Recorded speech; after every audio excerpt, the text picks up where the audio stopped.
Assalamualaikum warahmatullahi taala wabarakatuh.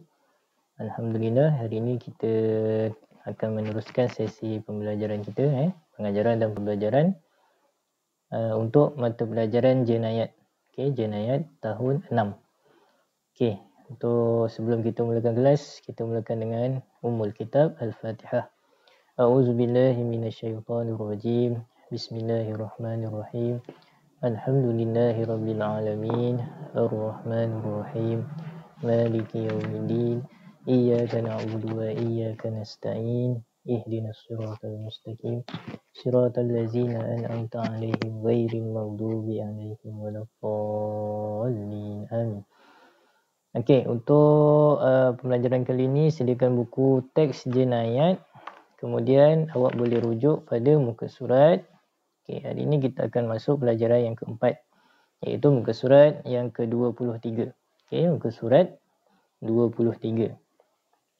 Okey, iaitu untuk tajuk berlumba dan juga memanah, ataupun dalam bahasa Arab kita panggil sebagai musabaqah, al-musabaqah wal munadalah, al-musabaqah wal munadalah.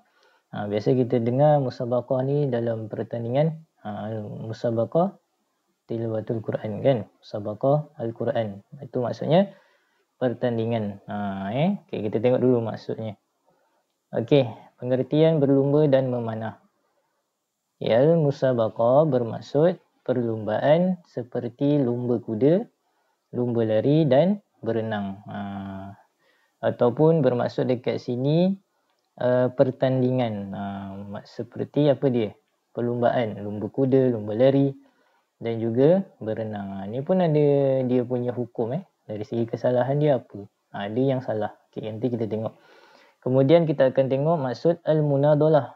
Al-munadalah ni maksudnya apa? Peraduan yang melibatkan lontaran ataupun balingan. Maksudnya lontaran lembing ke, memanah ke, menembak ke. Munadalah ni lebih kepada permainan yang mempunyai lontaran ataupun balingan ataupun memanah. Okey, disebut munadalah. Okey, dalam Al-Quran juga ada sebut dalam surah Al-Anfal ayat yang ke-60, iaitu a'udzubillahi minasyaitonirrajim wa a'iddu lahum mastata'tum min quwwatin wa min ribatil khairi turhibuna bihi aduwallahi wa aduwakum. Dan sediakanlah untuk menentang mereka, iaitu musuh yang menceroboh, segala jenis kekuatan yang dapat kamu sediakan dan dari pasukan berkuda yang lengkap sedia untuk menggerunkan dengan persediaan itu musuh Allah dan musuh kamu. Dekat situ Allah jelaskan, iaitu ada pasukan berkuda. Kita kadang ada permainan berkuda juga, lomba pakai kuda. Ada permainan tu. Nanti kita tengok hukumnya macam mana. Okey. Kalau kamu tengok info dekat sebelah muka surat 23 tu, persaingan dan perlumbaan bermaksud antara dua orang atau lebih dalam menunjukkan kemahiran, iaitu menggunakan senjata atau memanah suatu sasaran. Okey. Kita tengok muka surat 24. Buku kamu ada hadis tu kan. Sabaqan Nabi sallallahu alaihi wasallam, Nabi Muhammad sallallahu alaihi wasallam berlumba dengan kuda yang telah dikuruskan daripada Al-Hafya. Al-Hafya tu maknanya nama tempat. Sehingga Saniyatul Wada'. Saniyatul Wada'. Iaitu nama tempat juga. Dan baginda berlumba dengan kuda yang belum dikuruskan. Maksudnya Nabi pun dulu ada menggunakan kuda untuk berlumba. Ke masjid Bani Zarq. Dan adalah Ibnu Umar antara yang turut berlumba. Maksudnya saya saja je lah. Untuk aktiviti. Okey. Seterusnya kita tengok hukum. Okey, hukum. Okey, hukum terdapat ada 4 dalam buku kamu tu, muka surat 24. Yang pertama kita tengok hukum perlumbaan dan memanah adalah harus. Asalnya adalah harus. Tengok kat teks tu. Hukum perlumbaan dan memanah adalah harus. Ulama telah sepakat dalam perkara yang bermanfaat bahawa peraduan untuk jihad dan kesihatan dibolehkan. Untuk tujuan kesihatan, untuk tujuan jihad. Jihad ni maksudnya berperang untuk mempertahankan agama Islam. Itu boleh. Okay, kita tengok hukum yang pertama, sah. Sah bermaksud sesuatu aktiviti itu berlumba dan bertaruh atas binatang yang boleh mendatangkan manfaat kepada peperangan. Contohnya menunggang kuda, unta, gajah, bagal dan himar. Bagal tu apa? Bagal itu adalah apa dia? Kacukan antara kuda dan juga kuda betina dan keldai. Keldai jantan. Okey. Kalau kedai lah, himar tu kedai, keldai. Boleh bermain dengan syarat boleh mendatangkan faedah. Awak tungganglah kuda, mana tahu satu hari nanti kita akan berperang menggunakan kuda. Jadi secara tak langsung boleh meningkatkan kemahiran. Kemahiran. Okay. Dalam hadis juga disebut la sabaqa illa fi naslin au khuffin au hafir.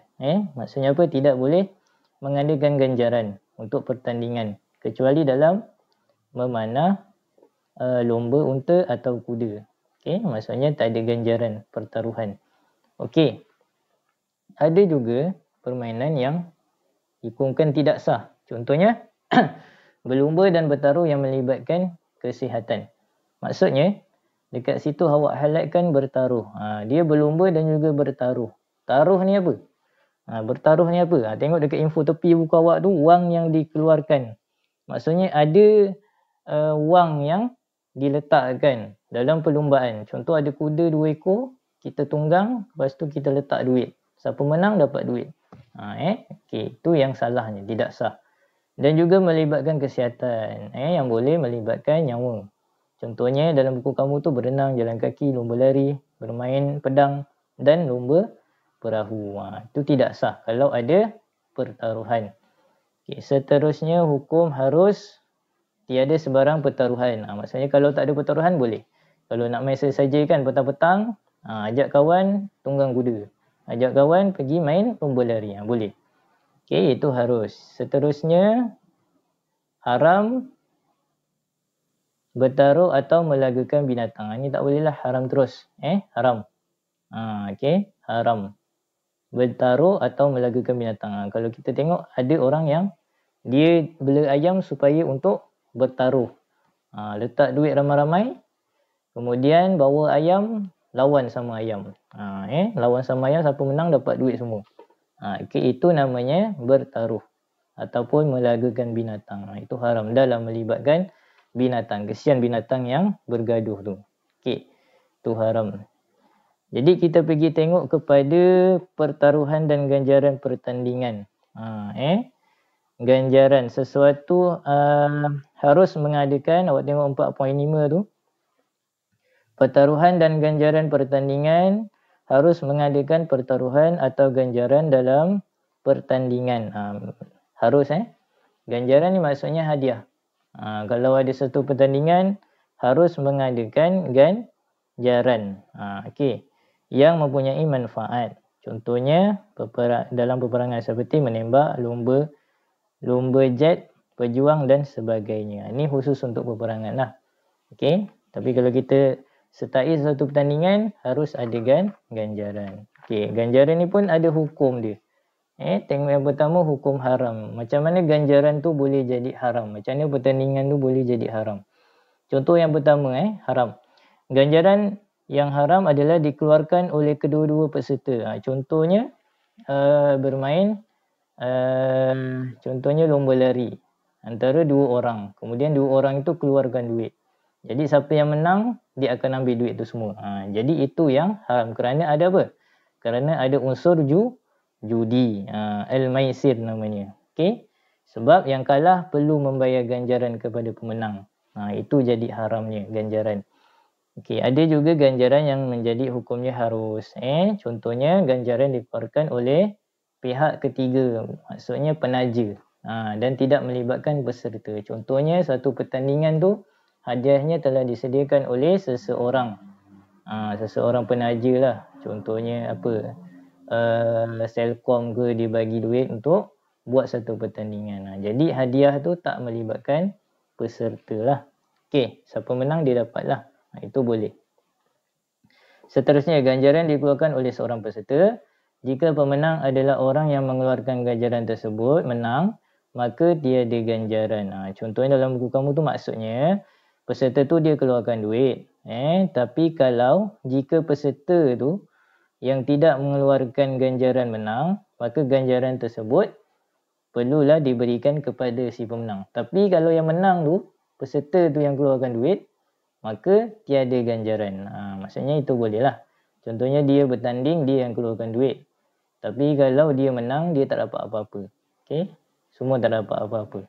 Saja je lah. Bertandingan yang suka-suka lah namanya tu. Contoh dalam satu pejabat ke, bosnya kata, siapa menang dapatlah. Kalau tak ada yang menang, saya yang menang, maknanya tak ada hadiah. Itu boleh. Okay, kemudian ganjaran dikeluarkan, yang jadi harus ganjaran dikeluarkan oleh 2 orang peserta dan perlu muhallal. Yang ini setara dengan kedua-dua peserta. Sekiranya muhallil menang, maka ganjaran diberi kepadanya. Sekiranya kalah, peserta mengambil semula ganjaran. Dia kena ada muhallil. Maksudnya muhallil ni orang atau peserta yang boleh menyebabkan satu perlawanan tu menjadi halal. Okay? 2 orang peserta tu kena jadi seorang yang muhallil. Maka kalau kalah, peserta tu mengambil semula ganjarannya. Okey. Itu yang jadi harus. Seterusnya hikmah kita bermain memanah ataupun berlumba ini adalah yang pertama dapat automatik menjaga kesihatan. Dapat menjaga kesihatan yang dituntut dalam agama Islam. Yang kedua, dapat memberi manfaat kepada agama Islam, khususnya semasa kita nanti nak berperang. Akhir zaman nanti tak ada lagi sistem kan, kita akan guna dengan alat-alat yang lama, memanah, berkuda. Sebab itu kita disunahkan. Disunahkan untuk menunggang kuda, bermain memanah. Itu namanya sukan yang sunnah, ikut Nabi. Okay, yang ketiga, memberi kemahiran untuk sistem pertahanan. Khususnya kalau kita nanti mungkin akan menentang musuh, jadi kita akan gunakan sukan-sukan inilah untuk meningkatkan kemahiran kita berlawan. Okey, sampai itu sahaja. Ini adalah latihan yang kamu perlu buat. Latih tubuh yang pertama, berikan maksud al-musabaqah dan al-munadalah. Yang kedua, jelaskan hukum perlu membawa perlumbaan dan memanah. Yang ada 4 tu saya nak awak jelaskan. Hukum sah, tidak sah, harus dan juga haram macam mana. Okey, itu sahaja. InsyaAllah kita jumpa lagi pada kelas akan datang. Saya tutup dulu dengan tasbih kifarah surah Al-Asr. Subhanakallahumma wa bihamdika asyhadu an la ilaha illa anta astaghfiruka wa atubu ilaik. Wal innal insana lafi khusr illa allazina amanu wa amilus solihat wa tawassaw bil haqqi wa tawassaw bis sabr. Assalamualaikum warahmatullahi taala wabarakatuh.